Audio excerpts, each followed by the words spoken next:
Assalamualaikum warahmatullahi wabarakatuh. Halo semua, hari ini kita akan sama-sama belajar tentang bioteknologi. Apa sih bioteknologi itu? Secara etimologi, bioteknologi berasal dari tiga kata, yakni bios, teknos, dan logos. Bios memiliki arti makhluk hidup, sedangkan teknos memiliki arti penerapan, dan logos berarti ilmu. Sehingga bioteknologi memiliki makna harfiah, yaitu ilmu yang mempelajari penggunaan makhluk hidup dalam menghasilkan barang dan jasa. Selanjutnya yaitu bioteknologi konvensional. Bioteknologi konvensional adalah penerapan bioteknologi dengan memanfaatkan makhluk hidup secara langsung untuk mengubah kandungan produk. Contohnya, pembuatan tempe, kecap, roti, yogurt, pengumpulan benih untuk ditanam kembali, pembuatan kompos atau biogas, dan contoh lainnya. Selanjutnya yaitu bioteknologi modern. Bioteknologi modern adalah bioteknologi yang menghasilkan jasa dan barang dengan menggunakan rekayasa genetika berupa DNA rekombinan. Contoh dari bioteknologi modern yaitu bayi tabung, produksi hormon manusia, hewan transgenik, antibiotik, domba doli, vaksin malaria, kultur jaringan, dan biopepsida. Selanjutnya itu perbedaan bioteknologi konvensional dan modern. Perbandingan bioteknologi konvensional dan bioteknologi modern. Yang pertama, untuk bioteknologi konvensional. Pertama, memakai makhluk hidup secara langsung. Yang kedua, tanpa didasari prinsip ilmiah. Yang ketiga, berdasarkan keterampilan yang diwariskan secara turun-temurun. Yang keempat, tidak diproduksi secara massal. Yang kedua, untuk bioteknologi modern. Yang pertama, memakai makhluk hidup dan komponennya secara modern. Yang kedua, menggunakan prinsip-prinsip ilmiah. Yang ketiga, hasil pengkajian berbagai disiplin ilmu yang mendalam. Dan yang keempat, diproduksi secara massal.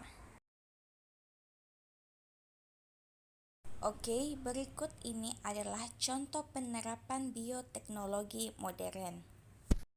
Contoh yang pertama yaitu kultur jaringan.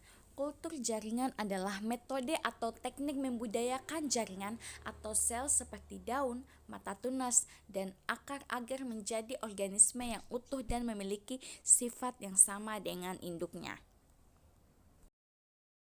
Kemudian tahapan kultur jaringan. Pertama, pembuatan media, yang kedua inisiasi, yang ketiga sterilisasi, yang keempat multiplikasi, yang kelima pemanjangan tunas, induksi dan perkembangan akar, dan yang keenam aklimatisasi. Contoh yang kedua yaitu cloning. Cloning adalah cara menciptakan makhluk hidup baru tanpa menggunakan sperma jantan dan telur betina, seperti yang biasanya terjadi secara ilmiah.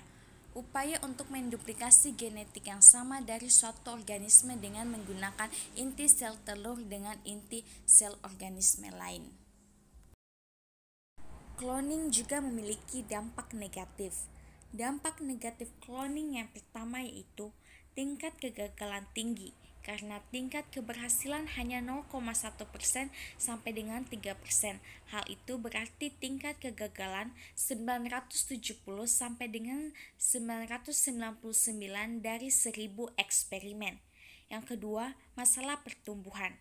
Umumnya, hewan cloning memiliki organ abnormal lebih besar dari aslinya.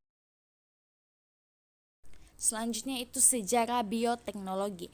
Yang pertama, 8000 sebelum Masehi mengumpulkan benih untuk kualitas lemak oleh bangsa Babilonia. Yang kedua, 6000 sebelum Masehi pembuatan bir, fermentasi anggur, membuat roti, tempe dengan ragi. Yang ketiga, 4000 sebelum Masehi yaitu pembuatan bakteri asam laktat untuk membuat yogurt oleh bangsa Tionghoa. Yang keempat, tahun 1500 itu pengumpulan tumbuhan di seluruh dunia. Yang kelima, tahun 1665 penemuan sel melalui mikroskop oleh Robert Hooke di Inggris. Yang keenam tahun 1856 sampai dengan 1865 oleh Mendel mengawali genetika tumbuhan dan menemukan hukum penyampaian sifat induk keturunannya. Yang ketujuh tahun 1880 penemuan mikroorganisme. Yang kedelapan tahun 1919 insinyur Hongaria Karl Ereky pertama kali menggunakan kata bioteknologi. Yang kesembilan tahun 1980 bioteknologi modern dicirikan oleh teknologi DNA rekombinasi. Yang ke-10 tahun 1992 FDA menyetujui makanan GM pertama dari Colgan tomat flavor saver. Yang ke-11 tahun 2000 perampungan hukum Genome Project. Selanjutnya itu norma dan etika dalam bioteknologi.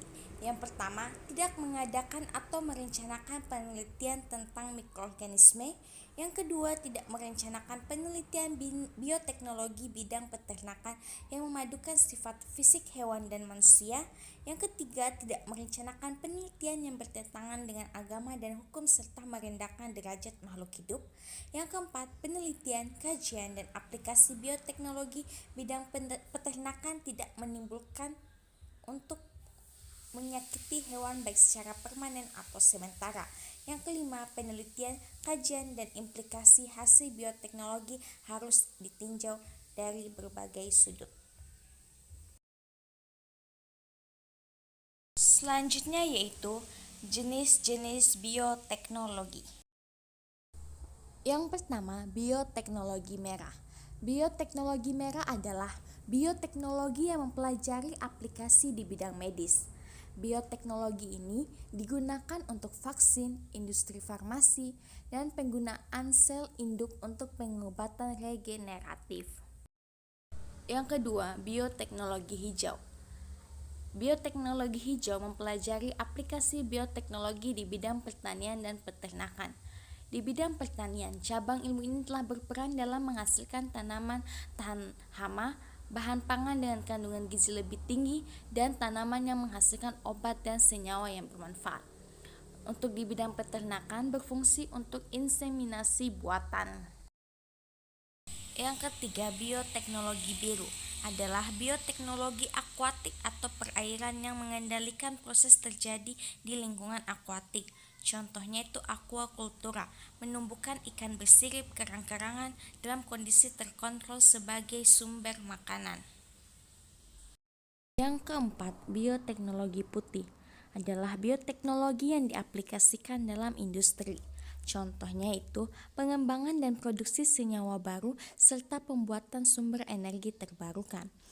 Bioremediasi adalah cara untuk memulihkan kondisi lingkungan yang semula tercemar sehingga mencapai suatu acuan tertentu. Oke, itulah penjelasan materi dari saya. Mohon maaf apabila ada kesalahan dan sampai jumpa di video-video selanjutnya. Dadah.